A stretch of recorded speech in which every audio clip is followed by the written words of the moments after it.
Hello, my name is Ashley Miranda, and today I will be interviewing Stafford Pollard, and he will be giving us his opinion on the economy as well as some experiences he's lived through while Barack Obama and Donald Trump were presidents of the United States. Okay, my name is Stafford. I'm being interviewed by Ashley to make a comparison between two presidents of the United States and how they actually helped or hurt the economy of the United States. First thing I want to say is I am about 6 decades old. I've seen the administration of 12 presidents. I may sound favorable toward Obama, but it's not because I'm a black man and he's black. It's actually because I actually am an educated person and I actually listen to their arguments and watch them. I'm going from a very articulate, educated human being with compassion and understand what it is to be human, what it is to be an American, what it is to be a minority. And then we got this guy that has come into say anything he wants to say, do anything he wants to do, and have given a plateau for the people that actually felt that way anyway. Don't think they are Trump supporters. What they are being true to themselves. They just got a clown to actually give them a springboard. So we all have our prejudices. And not everybody is a racist. But what you got to understand is we're animals, but we don't have any innate abilities. Everything that we learn, we're taught. You can only be taught hate. You're not born with that. So the man tried to separate the country. He did not succeed. During Barack Obama's presidency, what is your perception regarding the health of the economy at the time? Okay. Well, my perception of the economy was that it was not in the best of health, let's put it like that. It was left by George W. Bush, and of course we had a lot of issues with him with the weapons of mass destruction. It kind of made our economy plummet. When Obama first became president, as his term went on, he was able to maintain the economy and even increase the growth by doing such things as going into Motown and trying to bump up the economy, try to keep jobs within the United States and also boost up the employment in that area. What events or movements were occurring at the time in the country? I guess I have to reiterate, it was George W. Bush's administration, and they were having a lot of war, peacetime kind of conflicts. We had a situation in Iran that I guess took a lot of millions of dollars worth of war. I guess mainly because of the improper way on how this administration handled the political decisions as far as trying to, actually it was more about oil than anything, but they went out there searching for bin Laden or somebody about guns and nuclear weapons, and all it was just about trying to find out where the oil and who can control it. Because if you control oil, you pretty much control the world. The stock market and the Dow Jones decreased dramatically, and bankruptcy, mortgage became a huge deal. But like I said, in Detroit, Obama at least tried to help promote more jobs by keeping a lot of in-house development. So the industry kind of leveled out a little bit. But, nothing is instantaneous. So the plan actually took a lot of time for you can actually see any progress. Did you vote for Barack Obama? Yes, and I'd vote for him again. Did you have a good paying job during the presidency? Yeah, I actually worked as a IT tech for an oil and gas company here in Houston. I was still able to maintain my lifestyle, I guess, and take care of my family. Did Barack Obama handle political situations that impacted the economy negatively in an efficient way? Why or why not? All right, I don't want to go through it and do a whole history lesson, but we got to understand exactly how much power a president does have and doesn't have.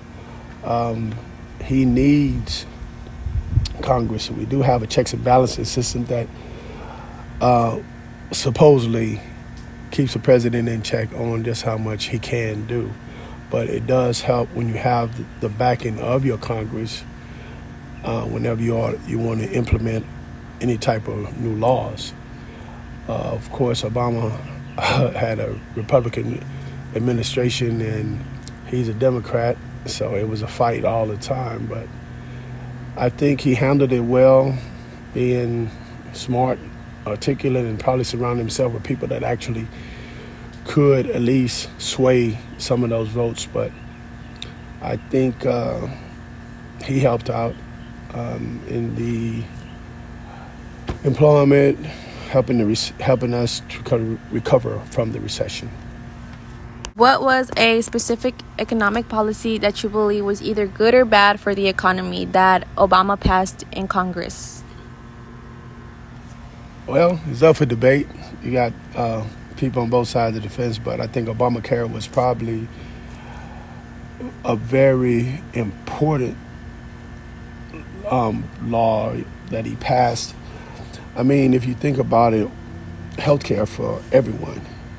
I mean, it sounds ideal, and it would, if implemented correctly, then it would actually be beneficial for everyone here. But power, the people in those positions see things differently sometimes. During Trump's presidency, what is your perception regarding the health of the economy at the time? At the beginning of Trump's administration, when he first got in office, things were going well. In my opinion, it was just he was piggybacking off of the former administration. When it was all said and done, we were in what I may term as a depression recession, meaning not only were we not working, our morals, our personalities, everything you could think of was just low.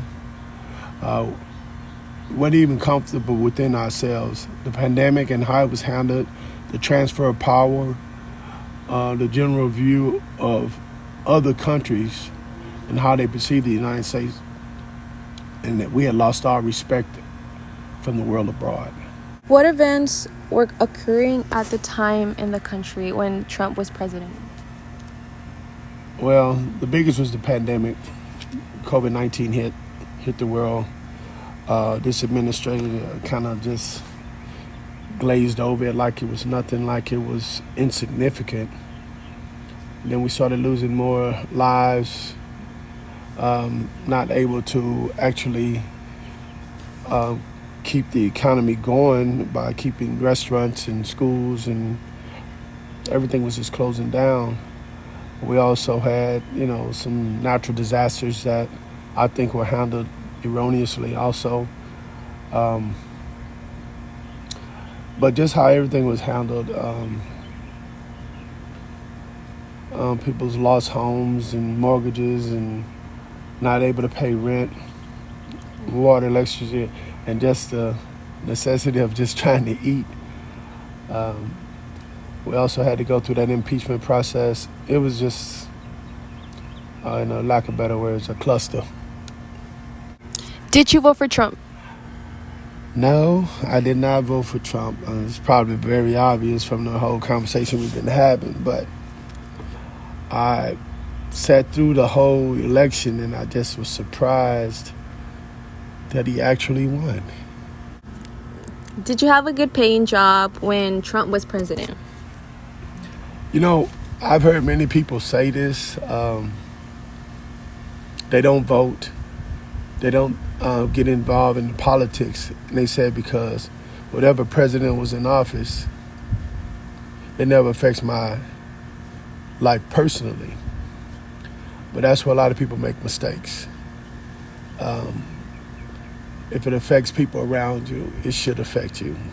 To answer your question, I kept the same job. I'm in the IT world, and no matter what idiotic things were done in Washington, I was still able to maintain my style of living. Did Trump handle political situations that impacted the economy negatively in an efficient way? The blatant answer is no. But personally, I don't think Trump is at fault because he wasn't a politician when we stuck him in there. And we asked a businessman to do politician things, and he did it in a business sense, in a business manner. And that's what screwed everything up. So in my opinion, he had no empathy, sympathy, or diplomacy. He just did not know how to do the job. What was an economic policy that you believe was either good or bad for the economy when Trump was president? Okay, it was many, but I'm going to go with the idea of building a wall between the United States and Mexico. See, the whole idea was, what was the purpose?